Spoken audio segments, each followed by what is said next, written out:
Buenas tardes a todos.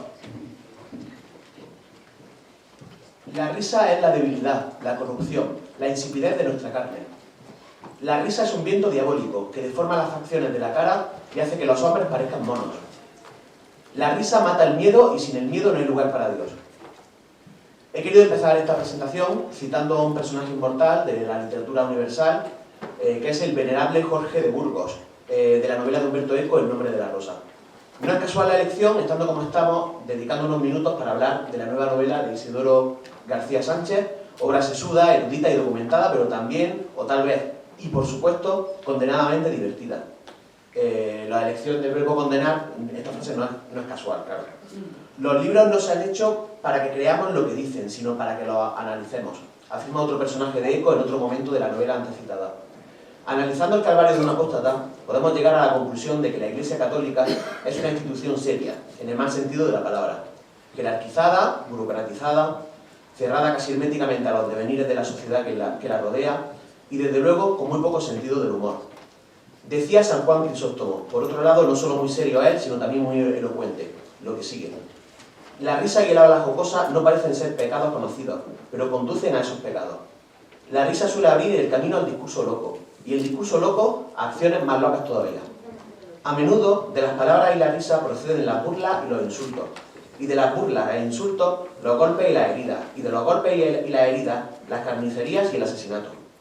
Si quieres entonces aprovechar un buen consejo, evita no solo las palabras locas y los actos locos, o los golpes, heridas y muertes, sino también la misma risa intempestiva. Lo cual parece criminalizar a todos los que consideramos la risa y el humor como una actitud ante la vida que, aparte de endulzarnos el camino hacia la fosa, nos ayuda a revigorizar y curar nuestro cuerpo, tal y como han defendido numerosos médicos e investigadores, filósofos, etc., en los últimos siglos, así como algunos griegos y romanos de la antigüedad, entre los que obviamente no se cuenta Aristóteles. Demócrito, en cambio, afirmaba que la risa nos hace más sabios. Él, que ha pasado a la historia como el filósofo que ríe, algo sabía de esto. Heródoto también habló de los aspectos benéficos del humor, llegando a afirmar: quien insista en permanecer siempre serio y en no permitirse nunca un poco de diversión y descanso, terminará inestable o loco, sin siquiera ser consciente de ello. No quiero decir con todo esto, San Juan Crisóstomo me libre, que sea el católico el credo más serio y menos humorístico del mundo, pese a que Jorge de Burgos afirmara que Jesucristo nunca rió. Los musulmanes, en cambio, saben que Mahoma, si no lo hizo, sí que al menos no lo veía tan mal. Tal como dejó consignado en el Corán al escribir aquello de el que haga reír a sus compañeros merece el paraíso. Las religiones orientales más importantes, tanto el budismo como el hinduismo, han dado un lugar preferente a la risa como instrumento hacia la felicidad y como elemento destructor del dolor. En el controvertido sincretismo oriental de Osho, bebiendo de estas fuentes, se resume a la perfección el pensamiento que, creo, reside en Isidoro y que desde luego yo se tomo como mío. Comprende la vida únicamente a través de la risa. Isidoro, con una prosa meticulosa y medida, nos ha regalado un relato lleno de referencias a la historia de la Iglesia, lleno de humor, sí, pero también de erudición, y ante todo muy respetuoso con las creencias ajenas. No es este libro una burla hacia la religión de la que, lo queramos o no, bebemos todos en Occidente, sino una crítica feroz a la tergiversación del mensaje original del cristianismo, a su incapaz burocratización y a su falta de respeto, en muchas ocasiones, que no todas, hacia las opiniones disonantes con la oficialidad. En nombre de Drújula Ediciones quiero dar las gracias a nuestro amigo José Carlos Rosales, del que puedo decir orgullosamente que ya es también un autor en drújulo, por acompañarnos esta tarde a Isidoro y a mí. También, por supuesto, a la Biblioteca de Andalucía y a sus trabajadores por prestarnos este magnífico espacio una vez más. Y por último, al autor, a Isidoro. Isidoro, ha sido un placer trabajar contigo. Pocas veces o ninguna me he encontrado con alguien tan meticuloso, tan puntilloso,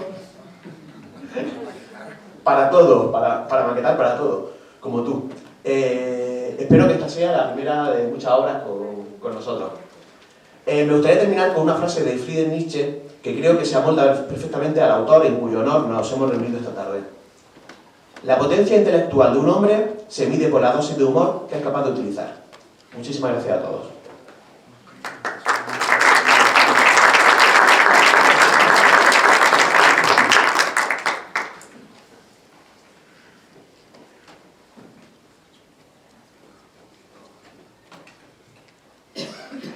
Bueno, ¿se me oye? Bueno, tengo la voz un poco estropeada, una especie de faringitis, y voy a procurar que suene lo mejor posible. Bueno, tengo que dar las gracias a Víctor, a Mariana, por invitarme a estar aquí hoy presentando un libro que siempre es una alegría, pero si además es un libro de Isidoro García Sánchez, que además de viejo compañero es viejo amigo, pero también hay que decir, porque la literatura es también confidencia, hay que decir que en los últimos años en los que yo estuve trabajando como profesor, entre otros muchísimos trabajos que he tenido, pues Isidoro en algún momento fue mi paño de lágrimas, porque a veces en los puestos de trabajo ocurren cosas que mejor no recordar ahora. De manera que estoy muy contento de estar aquí. Muchas gracias a la editorial y muchas gracias también a Isidoro por admitir mi presencia en este momento. Voy a leer unos folios que tengo aquí escritos. Los nombres de las cosas a veces nos pueden desvelar mejor que cualquier análisis o digresión académica la naturaleza más íntima de las cosas, todas las cosas que cada día nos rodean. Y más si estamos hablando de arte, de cine o de literatura. Porque cuando nos acercamos a ciertas obras literarias, como por ejemplo La casa de Bernarda Alba, Tiempo de silencio o Luces de Bohemia, no solo nos dejamos guiar por el título que las distingue, sino que gracias a esos títulos acertados y ciertos, también estaremos eficazmente situados en el punto de vista más adecuado para entrar con buen pie en los mundos que estos libros encierran. Tras su lectura, comprendemos que la novela de Tiempo de silencio no solo no podía llamarse de otro modo, sino que toda ella estaba contenida en ese título tan desolado como escueto. Y lo mismo ocurre con Luces de Bohemia, con La casa de Bernarda Alba. La nueva novela de Isidoro García Sánchez, la que hoy presentamos aquí, lleva por título El calvario de un apóstata. Un título acertado y enérgico, un título articulado alrededor de un eficaz y curioso oxímoron, ya que los términos calvario y apóstata son, o tendrían que ser, o en realidad han sido y todavía lo son, términos aparentemente antitéticos. Un apóstata nunca podría estar cerca de aquello de lo que abjura o reniega, es decir, de la doctrina católica, uno de cuyos símbolos centrales sería el Calvario, es decir, el Vía Crucis, ese camino o rito litúrgico señalado con diversas estaciones de cruces y que se recorre rezando en cada una de ellas en conmemoración de los pasos que dio Jesús de Nazaret desde su apresamiento en el huerto de los Olivos hasta que fue crucificado en una colina de las afueras de Jerusalén. Desde este punto de vista, este título sería un título imposible o verosímil, como casar la apostasía con el Calvario. Sin embargo, con un planteamiento irónico, este título podría funcionar con eficacia, y de hecho funciona con bastante eficacia, y sobre todo con provechosa ambigüedad, con una suave y mordaz imprecisión. No olvidemos que la lengua tiene sus propias reglas y la escritura sus propias libertades. Veamos, el sustantivo calvario proviene del latín calvarium y designa el lugar donde se amontonan las carabelas por ejecutarse en esos parajes a los condenados o perseguidos y dejar allí sus huesos abandonados a la intemperie. Pero también designa el lugar donde fue crucificado Jesús de Nazaret. Y el sustantivo apóstata procede del griego estatikos y guarda parentesco con el latín stare, vocablos que significarían más o menos situar, colocar o estar fijo o situado en un sitio. Así que el sustantivo apóstata vendría a significar aquel que se aleja, el que ya no está, aquel que se fue. Pero la lengua, por fortuna, cambia con el paso del tiempo y el significado de ambos vocablos se ha visto enriquecido. El sustantivo calvario se ha visto ampliado hasta llegar en nuestros días a designar toda sucesión de adversidades y pesadumbres. De hecho, la novela podría llamarse De las adversidades y pesadumbres de que se aleja, o de las adversidades y pesadumbres de uno que se fue, etc. Y con apóstata ha pasado algo parecido, de designar originariamente al que niega o se aparta de la fe de Jesucristo recibida en el bautismo, ha pasado a significar en la última edición del diccionario de la Real Academia el que abandona un partido para entrar en otro, el que cambia de opinión o de doctrina. Si no perdemos de vista estas observaciones, la nueva novela de Isidoro García Sánchez nos hablaría de las pesadumbres del que ya no quiere estar en un sitio, las adversidades de todo tipo que ha de asumir todo aquel que se va. Así que el aludido oxímoron subyacente en el título de esta divertida novela del calvario de un apóstata se nos acaba parcialmente de evaporar. Y digo parcialmente porque nada de lo que se evapora para siempre, y su título también nos trae, junto al aroma de su ironía, el calor de una mirada certera y próxima, humana y comprensiva, aroma y calor que permanecen con o sin oxímoron. Un apóstata sería cualquier apóstata. Todos los apóstatas serían ese apóstata. De ahí que no sepamos nunca a lo largo de todo el libro el nombre del protagonista. Ni del protagonista, ni de ninguno de los personajes. Y todo eso es lo que encontraremos en las páginas de esta novela.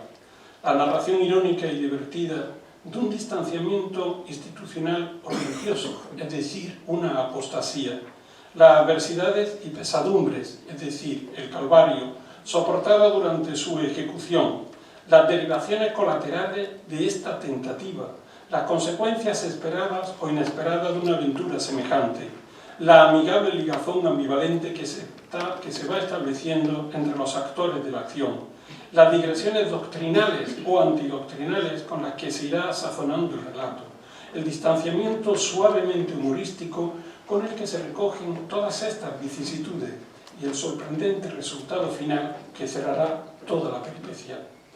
Todo ello salpicado con divertidas viñetas sarcásticas acerca del funcionamiento de toda burocracia, sea o no eclesial. Ahí están, y es solo un ejemplo, las páginas dedicadas al análisis de las abultadas tasas que se cobran en las notarías españolas. ¿Quién no ha pasado alguna vez por una notaría? Pues luego nos lo explicará Isidoro. Construida sobre la relación dialógica de dos maestros rurales, el nuevo y el jubilado, el inexperto y el experimentado, el crédulo y el astuto, el calvario de un apóstata podría funcionar a través de las conversaciones y controversias de esta pareja de indudable raigambre cervantina, bien como repertorio de motivos para una hipotética apostasía, bien como manual de instrucciones para sobrevivir a todo ese engranaje administrativo con el que habría que entenderse para salir más o menos indemne de una empresa tan arriesgada como esta.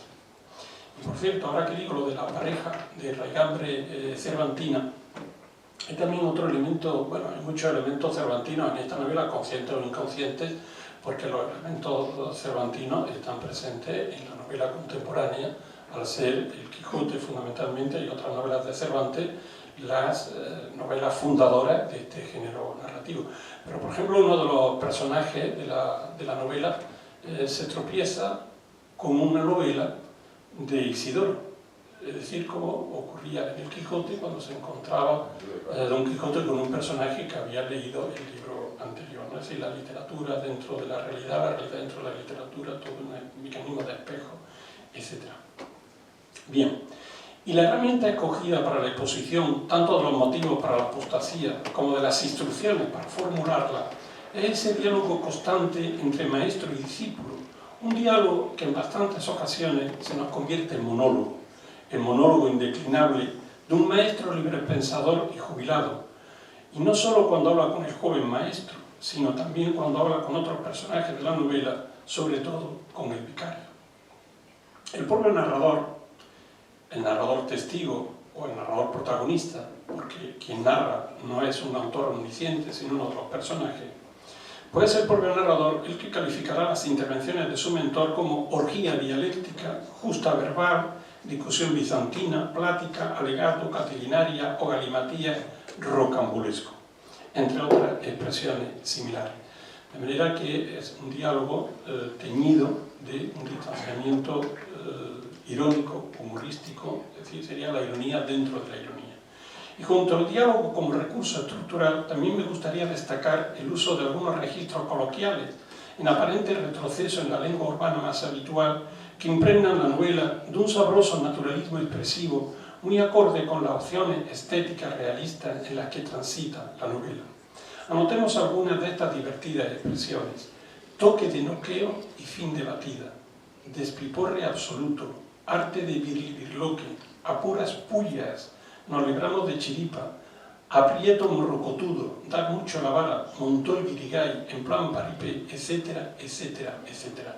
Expresiones que, por cierto, no estaría mal que volvieran a circular de manera notable entre nosotros, por lo menos entre los que hemos leído o vamos a leer esta novela tan estupenda. Ya nos hemos referido hace un momento al hecho de que los lectores terminen la novela sin que se conozca el nombre de ninguno de los dos personajes principales, como tampoco se conoce el lugar de los hechos, aunque cierta referencia a la existencia de dos episcopados en la provincia en la que se desarrolla la novela nos llevaría a pensar que la acción narrativa transcurre en la provincia de Granada. Parece que los nombres y los topónimos serían lo de menos. El narrador, Isidoro, no le interesan estos detalles. Al narrador no le interesan estos detalles. De alguna manera, los elementos más anecdóticos del relato están puestos al servicio de la categoría general, la tentativa más o menos frustrada del alejamiento de una doctrina cerrada, una doctrina que, como casi todas las doctrinas, no imagina ni puede imaginarse la posibilidad de que alguno de sus miembros se plantee alejarse de ella. Tal vez si los personajes hubieran tenido nombre, este habría funcionado como atenuante, este habría atenuado el carácter general de la sustancia narrativa, puesto que la sustancia narrativa de esta novela, aunque parezca todo lo contrario, porque al fin y al cabo las novelas siempre cuentan supuestamente hechos excepcionales, yo creo que en esta novela los sucesos que se cuentan tienen voluntad de carácter general. Dividida en 4 secciones, el Calvario de un apóstata desarrolla en la segunda, titulada Discutio, los motivos o argumentaciones para una apostasía razonada o razonable. Capítulo conversacional o relato de ideas, donde quedarán contrastadas las fisuras de un discurso religioso no del todo coherente consigo mismo, ni tampoco bien sostenido a lo largo de la historia, con el grado de fidelidad declarado o deseable. La tercera sección, titulada significativamente Peregrinatio, se ocupará de la larga y sinuosa travesía que habrán de seguir los protagonistas para ir subiendo peldaño a peldaño en la escalera de su decepción gradual, relativa o aparente. La primera y la cuarta son muy breves y funcionan como apertura y desenlace. Su nombre apunta en esa dirección, introito y conclusio. Las 4 conforman la crónica de un alejamiento, de las dificultades de ese alejamiento, de las pesadumbres que ha de atravesar aquel que persiga cierta coherencia entre sus modos de pensar y sus filiaciones heredadas, entre su forma de vivir y la adscripción ideológica o religiosa que le impusieron sus mayores. Pero el Calvario de un apóstata no es un texto desgarrado o dramático, es una novela festiva. Y aunque al final nada será como se imaginaban sus protagonistas, no todo será como temían. A veces ocurre lo que menos se espera, pero para lograrlo hacen falta paciencia y conocimiento, y un poco de suerte, mucha suerte, la que ahora todos les deseamos a Isidoro García Sánchez con esta y nueva divertida novela. Enhorabuena, Isidoro.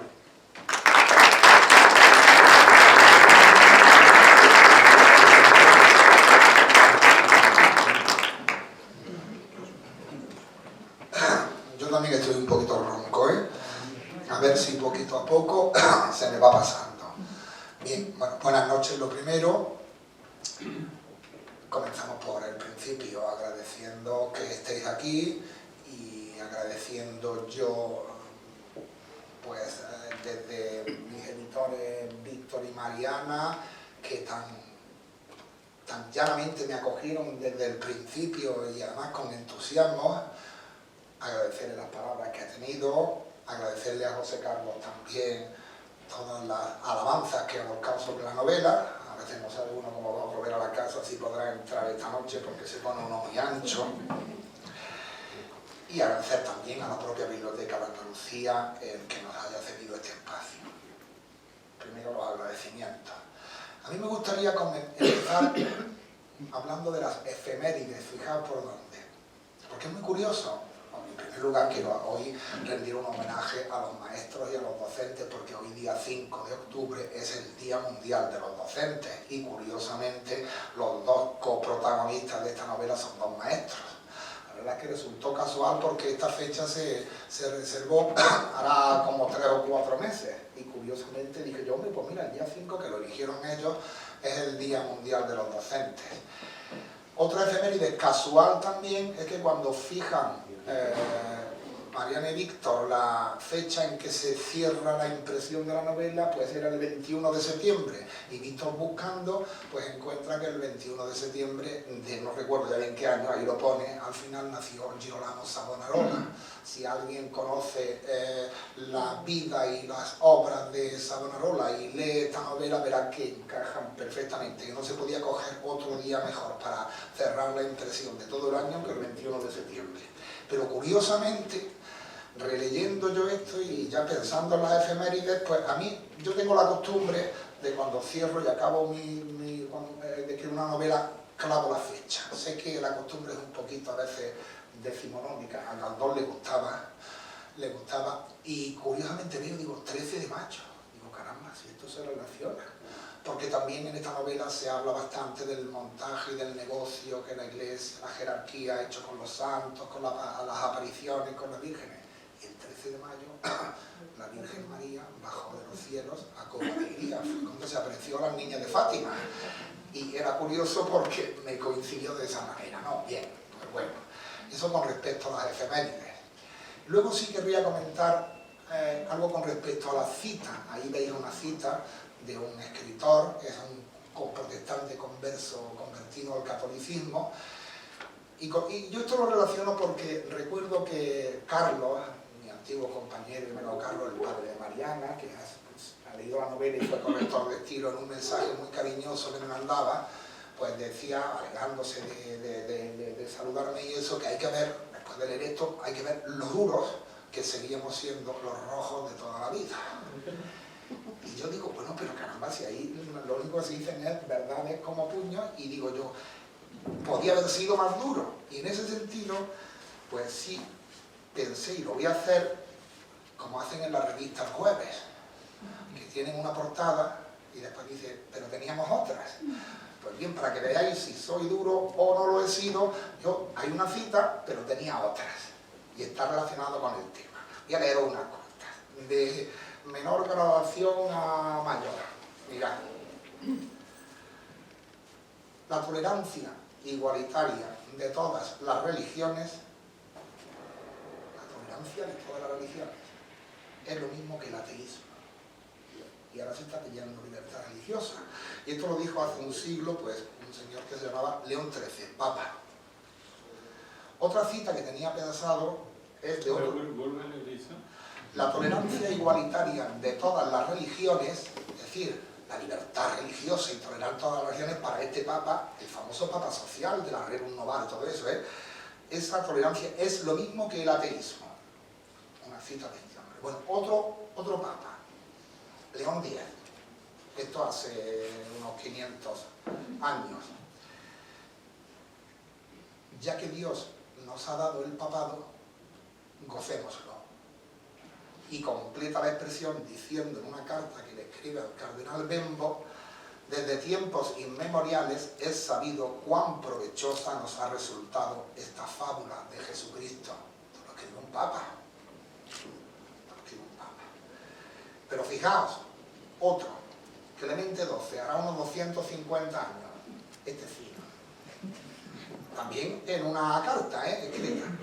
Se me reprocha, hace 250 años, a mitad del siglo XVIII, se me reprocha que de vez en cuando me entretenga con Tasso, Dante y Ariosto.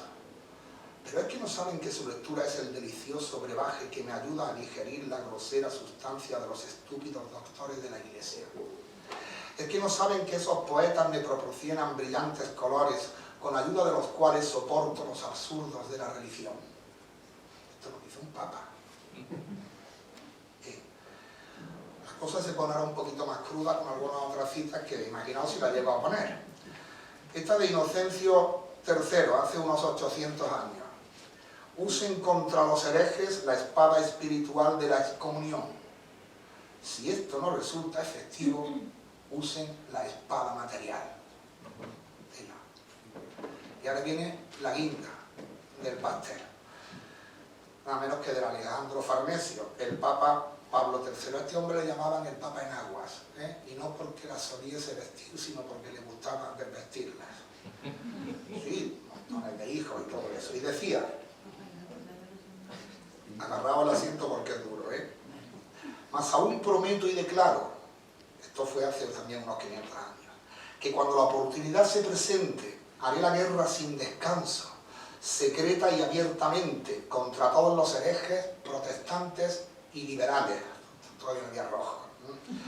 Como se me manda que haga, y que los extirparé y exterminaré de la faz de la tierra entera, y que no dejaré en pie a nadie, sea cual sea su sexo, edad o condición, y que colgaré, mataré de hambre, herviré, desollaré, estrangularé y enterraré vivos a esos infames herejes, desgarraré los estómagos y los úteros de sus mujeres y aplastaré las cabezas de sus niños contra la pared para aniquilar para siempre su execrable raza.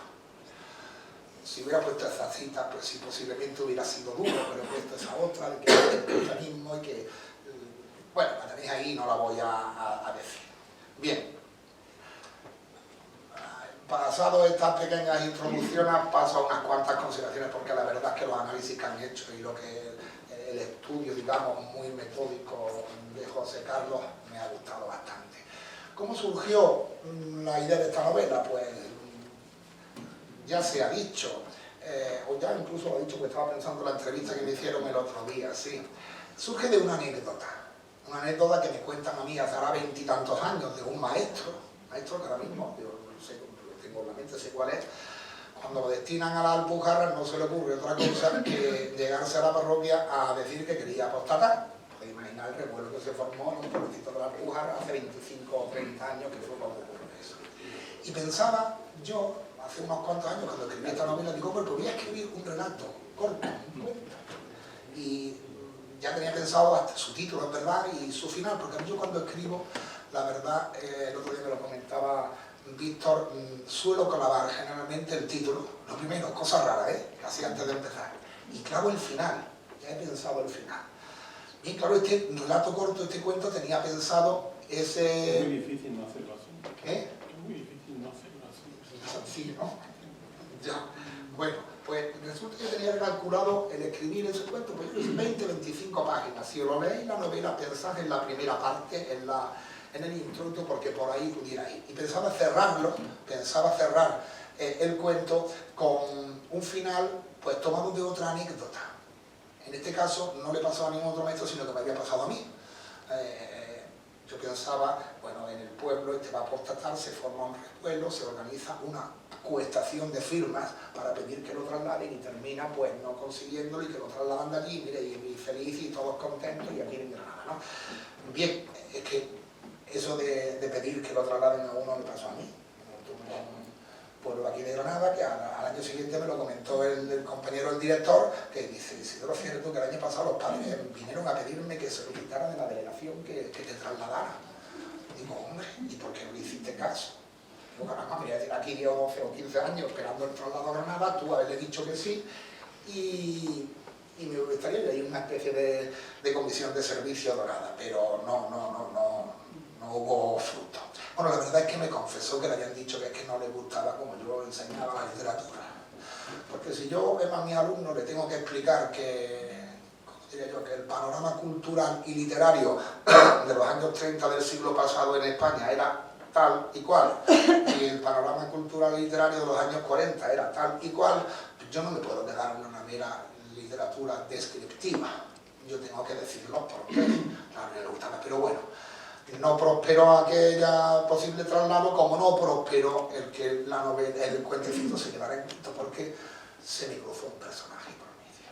se produce un personaje, pero cuando tú creas un personaje, tú le das unos atributos, le das unas cualidades, una forma de comportarse y ya no te puedes salir de ahí, porque si no es que vuelves loco al lector. Claro, y este cogió la rienda, el viejo maestro jubilado, y dijo que era de la China, se puso a discutir, y yo digo, bueno, pues saldrá una novelita corta, de estas de 80, de 90, de 100 páginas, pero llegué a esas páginas y el maestro seguía RQR y no me dejaba tranquilo, ¿no? Bueno, y al final se convirtió en la novelita que tenéis en las manos, con otro final que impone el maestro este. Ahí yo no tuve nada que ver, aunque parezca raro decirlo, pero con otro final que hay. Espero que os guste. Víctor me dijo que le había encantado ese final. Pues esa es la génesis de la novela. Pero perdona que me interrumpa. Sí. Bueno, al final no se debe de... Bueno, si tú No lo se quieres, debe, si tú se lo hubieras reventado a la historia, no. yo no voy a reventar, pero se me olvidó decir que me parece magnífico la ironía, el juego, la intertextualidad, tal como el homenaje a Lutero. Ah, sí, claro.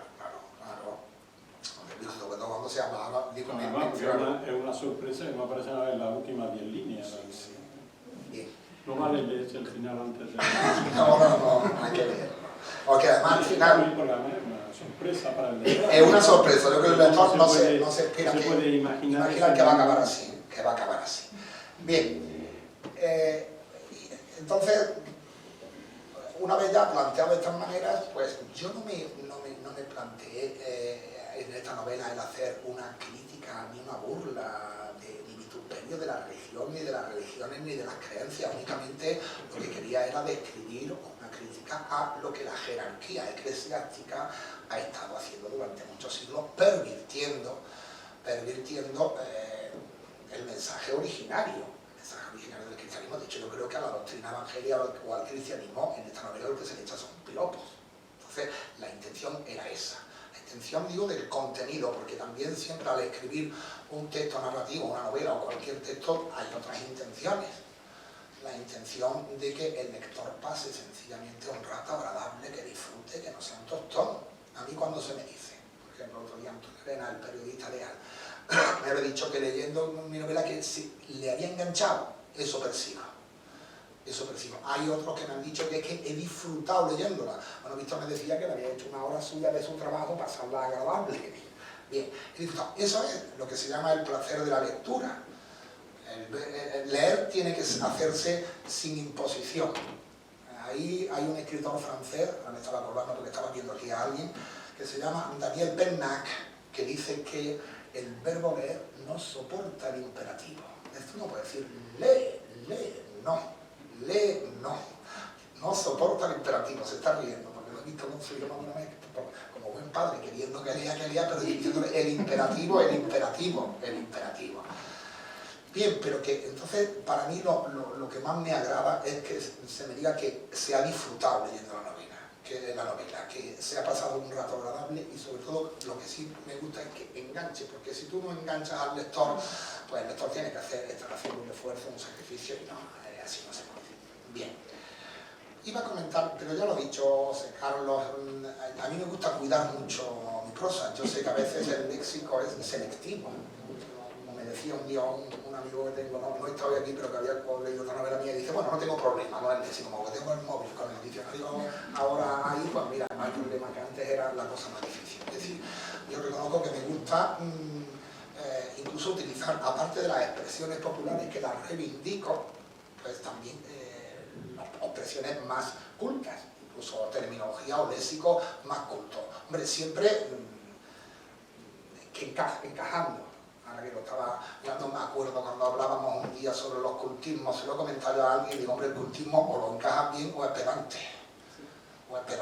Yo puedo decir, como creo que lo digo ahí, que ejemplo decía, ya recuerdo, tenía un carácter duro, pétreo, combustible, y ahí queda, lo de pétreo queda bien, ¿a que sí? No está mal, nada si yo digo, iba caminando por la calle, me cansé y me senté en un banco pétreo, eso que queda, bueno, pedante no, queda vomitivo.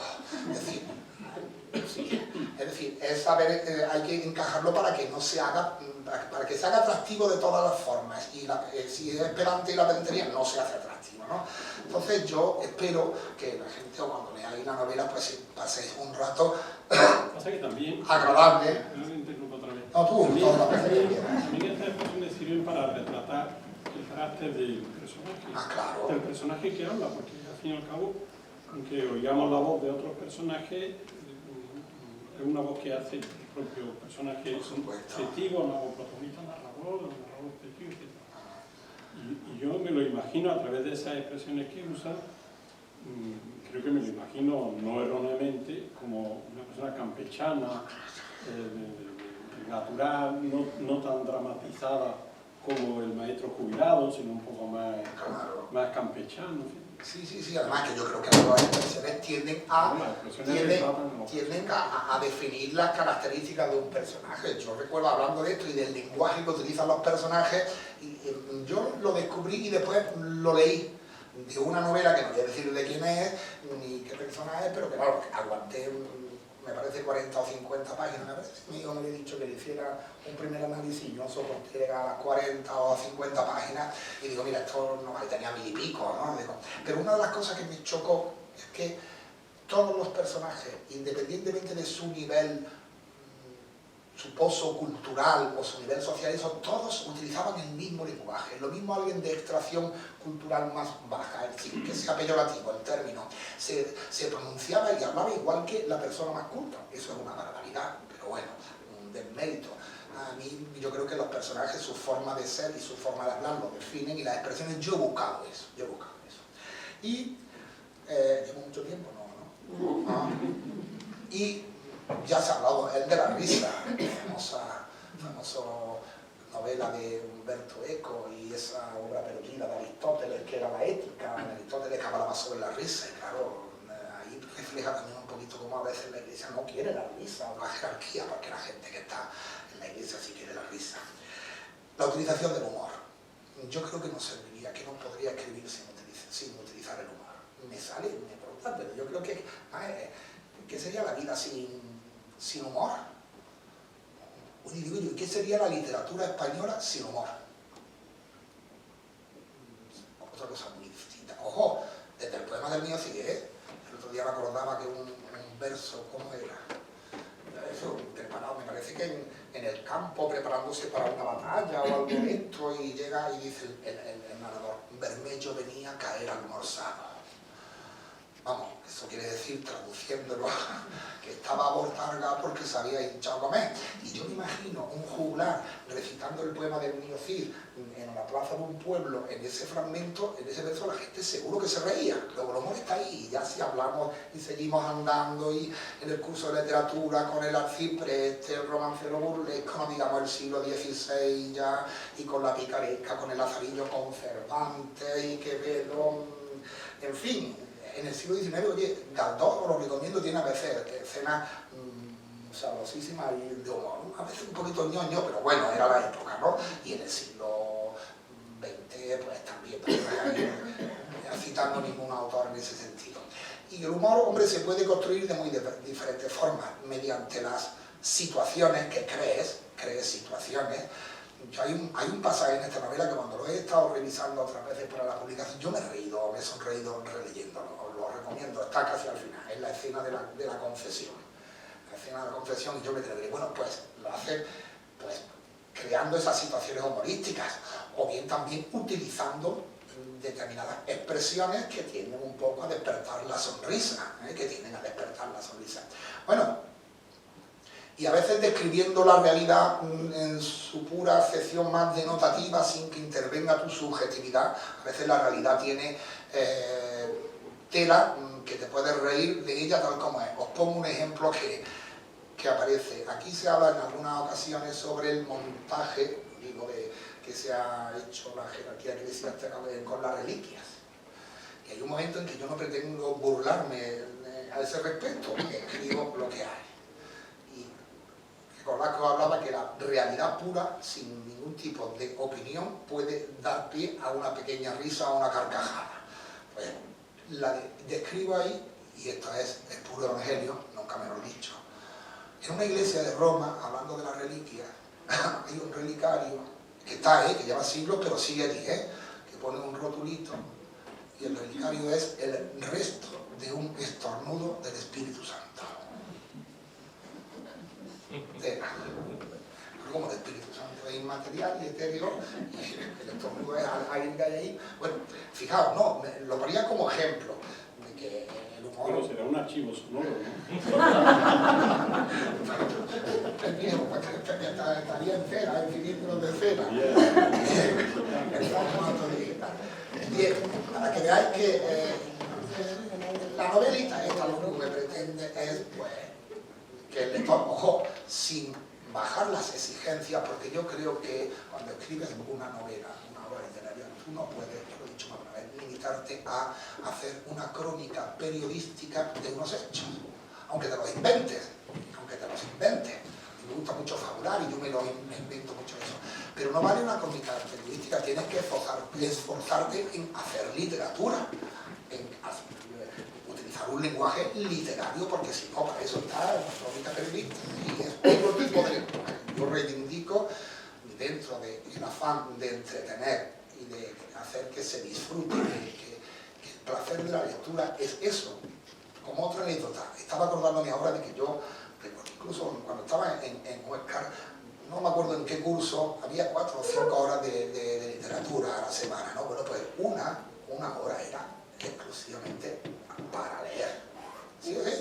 Yo seleccionaba de determinados relatos cortos y entonces ponía a los chavales a leer cuando yo veía que no leían bien, que la atención se relajaba, digo, dame el libro que siga yo leyendo. Bueno, pues una de mis mayores satisfacciones como profesor es que leímos unos cuantos relatitos, cuentos cortos de Carlos Alberto Montaner, ¿no? Y que era un disidente cubano, pero a mí me encantaba cómo escribía. Y entonces una satisfacción mía es encontrarme por el pasillo a una muchachita, una mía de 16 o 17 años y decirme, entonces no había todavía internet y estas cosas, y dice, bueno, mire usted, me gustaría que me dijera algunos otros libros de este autor porque me ha gustado mucho. Pues bien, eso es lo que se persigue, eso es lo que se persigue. Y yo no tengo mucho más que deciros, sino que os voy a leer un fragmentito. Voy a leer un fragmentito que responde a una curiosidad que yo siempre he sentido desde muy chico, es una tontería, una trascendencia, una madería, pero bueno, tenía curiosidad. Ahí sabéis que hay muchas anécdotas en los textos de la escritura, y a mí siempre estaba escamado con la historia del camello y del ojo de la aguja. Madre mía, eso de que es más fácil lo tiene un camello para pasar por el ojo de una aguja que un rico para entrar en el reino de los cielos. Vamos a ver, pero si es que un camello no entra por el ojo de una aguja. Es que esto no es de aquello que se dice que la Biblia no hay que interpretarla al pie de la letra o que es una hipérbole. Es que no es que sea más fácil o menos fácil, es que es imposible. Hasta que una vez no recuerdo cómo ni dónde descubrí el intríngulis. Lo descubrí. Se trata de que ha ocurrido un error de traducción. Una error de traducción porque, y ahí lo que hay realmente no es hipérbole, lo que hay es un juego de metáforas, es muy bonito, muy curioso, sobre una metáfora ya existente, el hecho de que se le llame al hueco de una aguja, se le llame ojo, ya es una primera metáfora, pues sobre una metáfora primera, esa primera metáfora se convierte en elemento de comparación de una segunda metáfora. Y una vez construida esa metáfora, se convierte ella en elemento de comparación de una tercera metáfora.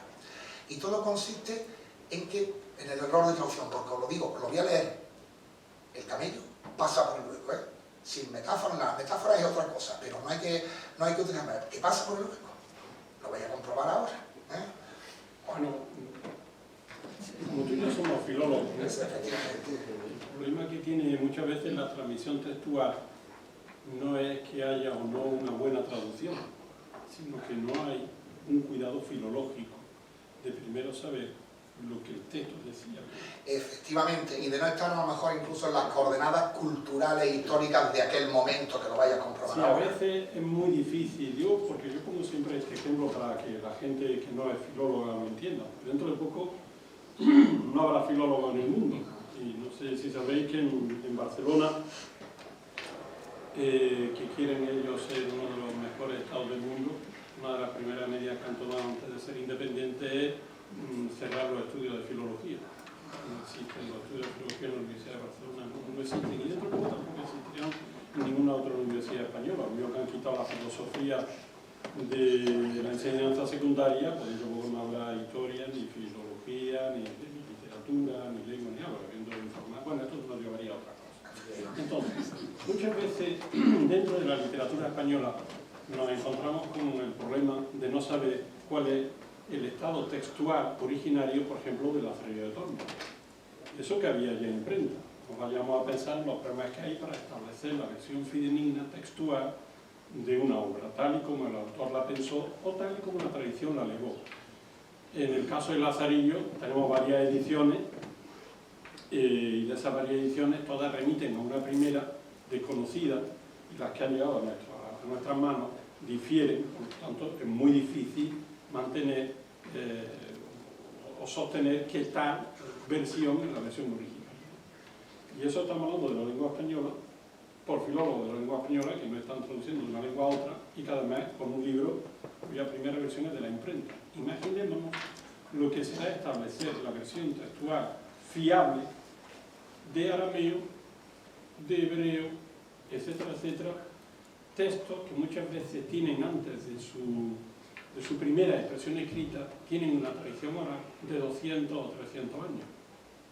Exactamente igual que ocurre con el romancero español. En el romancero español tenemos muchas versiones del romance de Abenama, que castillos son aquellos, etc.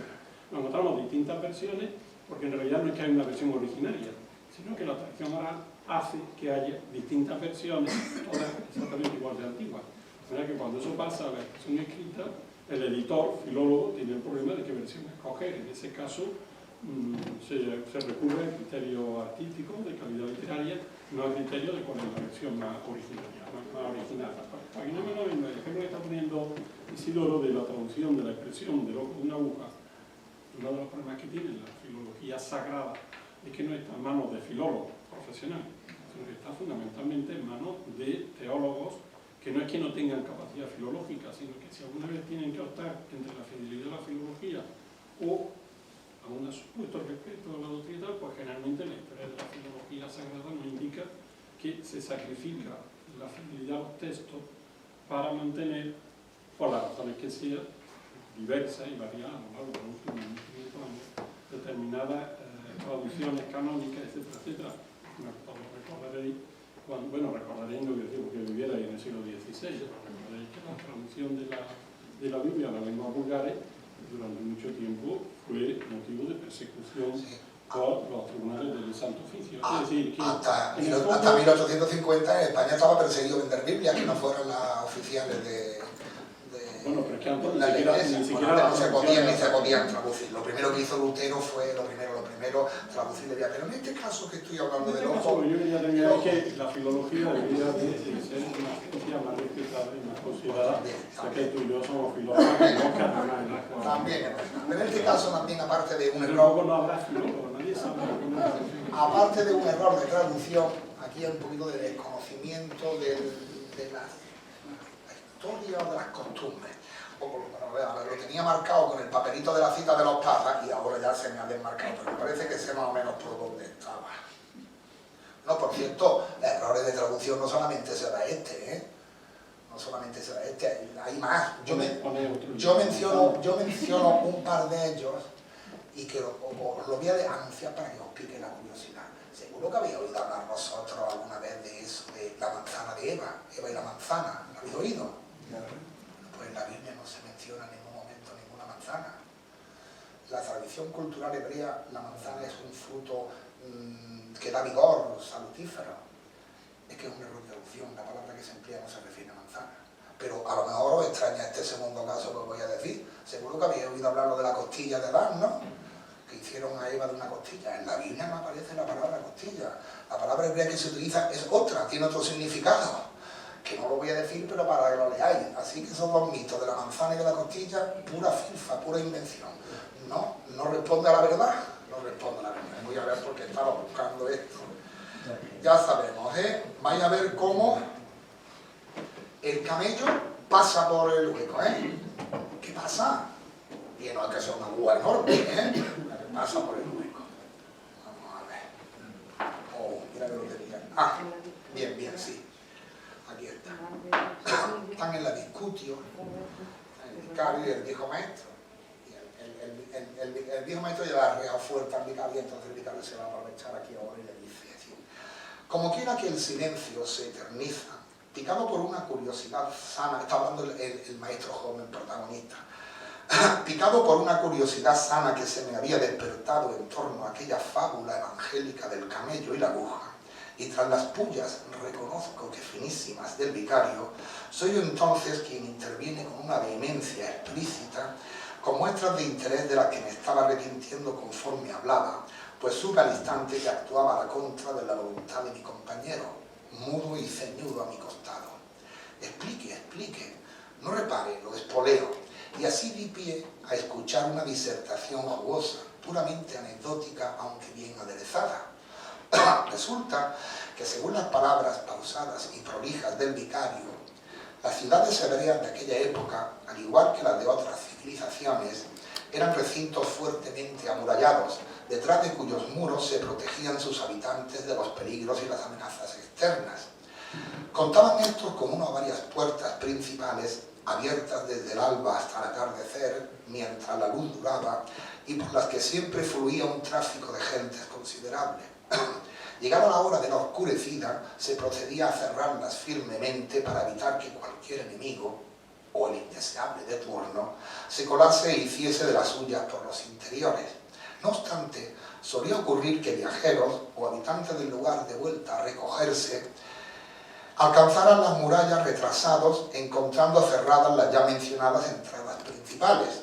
Habían de quedarse al raso a esperar el nuevo día con el riesgo que ello conllevaba para personas y propiedades a merced de posibles salteadores. No era tal situación aconsejable. Por tanto, ante esta frecuente contingencia, se había diseñado sabia y práctica medida, y fue esta la de abrir en los muros o en las mismas grandes puertas pequeñas portezuelas por las que estrictamente le cabía pasar a un animal de carga, que no era entonces sino básicamente el camello. En su singularidad constructiva se hallaba la base de la primera metáfora, pues se concluyó en comparar su apariencia ovalada con la del ojo de una aguja, metáfora previa que el vicario no había detectado, y ya son tres. De modo que se terminó por nombrar aquellas puertas con el apelativo común de ojos de aguja. Ah, claro, pensaba yo, igual que hoy se les llama ojos de buey a ciertas ventanitas. Con todo, proseguía, hay que anotar también una segunda circunstancia problemática, y era la de que cuando, por ejemplo, un mercader se acercaba ya entrada la noche y se dirigía a algún ojo de aguja, lo solía hacer con su camello bien pertrechado de cachivaches y artículos de comercio, lo cual impedía que el animal pasase al interior de esa guisa cargado como iba hasta los topes. En consecuencia, había de procederse a descargarlo, dejarlo en pura desnudez y que así sus dimensiones se ajustasen al hueco abierto, debiendo incluso obligarlo a arrodillarse para acoplarse a la escasa altura de la entrada. Pero entraba. A esta mecánica repetitiva es a la que se acoge la sentencia bíblica a la hora de construir la siguiente comparación. El ojo de aguja, y no el ojo de una aguja en mala traducción, sería la entrada al reino de los cielos, y la descarga de las mercaderías, el desprendimiento previo de las riquezas a que cualquier poseedor de ellas debe encomendarse si quiere ingresar en él. Aquí es fácil de entender, lo oímos decir al cura a modo de conclusión y con patente socarronería. No se le escapaban, y parecía disfrutar con ellos, los signos de clara contrariedad que a mi lado enseñoreaba el rostro de su oponente mientras refunfuñaba por lo bajito. Tras su alarde erudito, se le notaba al vicario librado de mucho acoso padecido con anterioridad. Y muchas gracias, ya está.